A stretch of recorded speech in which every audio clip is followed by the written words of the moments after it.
नोएडा के सेक्टर 145 स्थित नलगड़ा गांव सुनता है भगत सिंह के बलिदान की गाथा।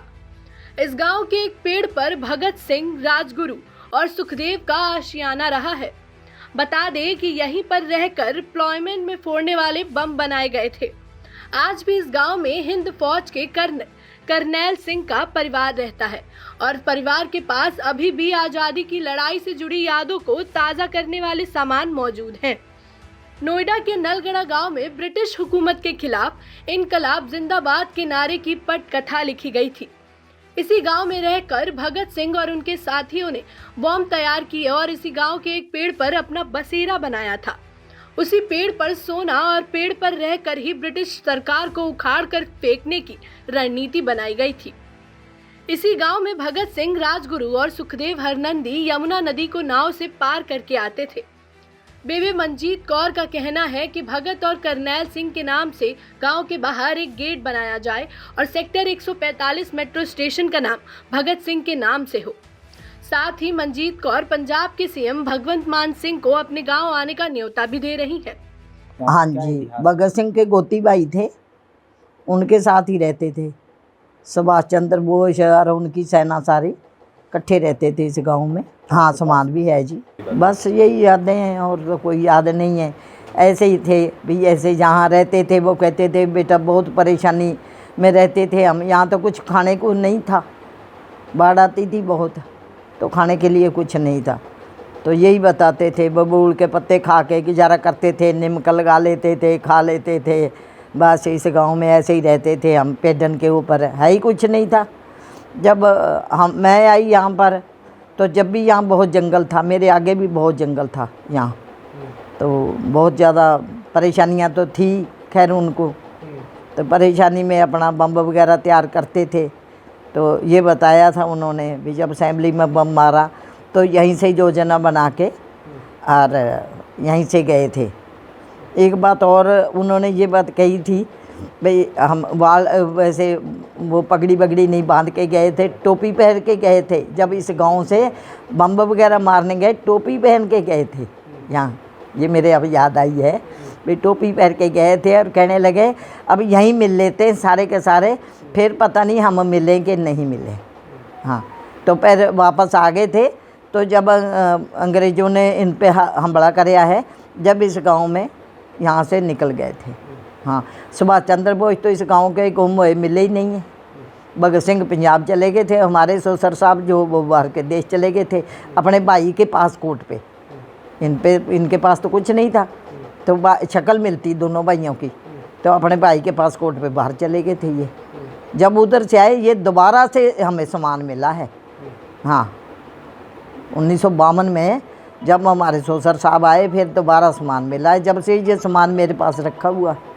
हाँ, एक तो उनकी सीटी है जिसको विसल कहते हैं, अब एक वो बम्ब का खोल है और एक वो पत्थर है।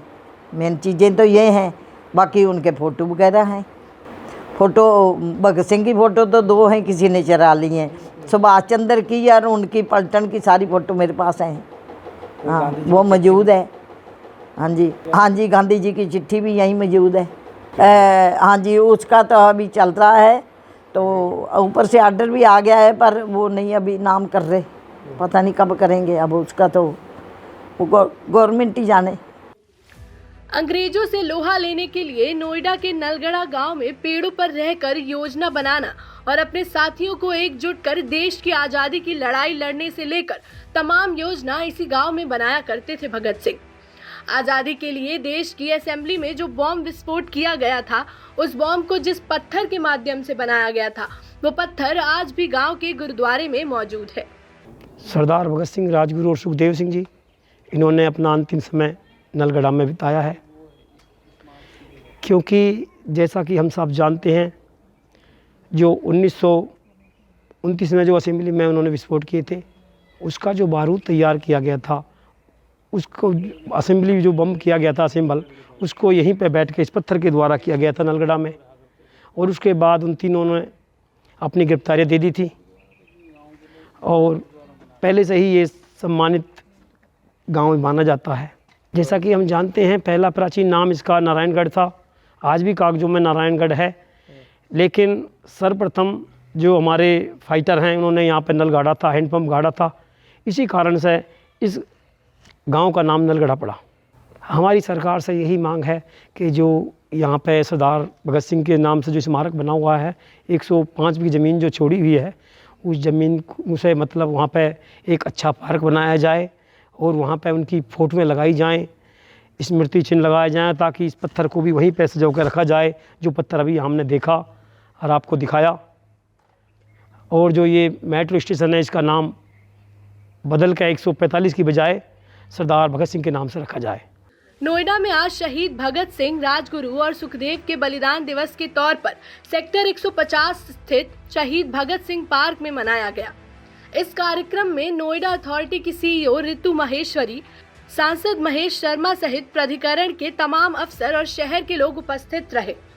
इस मौके पर सांसद महेश शर्मा ने शहर के मुख्य फ्लाईओवर, अंडरपास और पार्कों के नाम शहीदों के नाम पर रखने की बात कही। वहीं नोएडा प्राधिकरण की सीईओ रितु महेश्वरी ने सेक्टर 150 में बने एफओबी का नाम भगत सिंह के नाम पर रखने का ऐलान किया।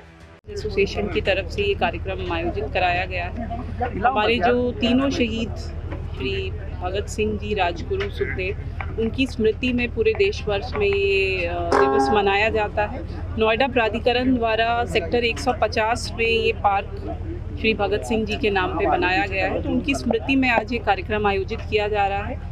आगे आने वाले सालों में भी यही प्रयास रहेगा कि हर साल इस दिवस को उन शहीदों की याद में हम लोग मनाएं। साथ ही यहाँ सेक्टर तक अप्रोच करता हुआ जो एफओबी है वो भी उन शहीदों को डेडिकेट किया गया है। आने वाले समय में अन्य पार्क और एफओबी जो भी बिल्कुल हम लोग प्रयास कर रहे हैं कि जो हमारे चाहे शहीद हैं या देश की महान विभूतियाँ हैं, उनको जितनी हम लोग श्रद्धांजलि दे पाए।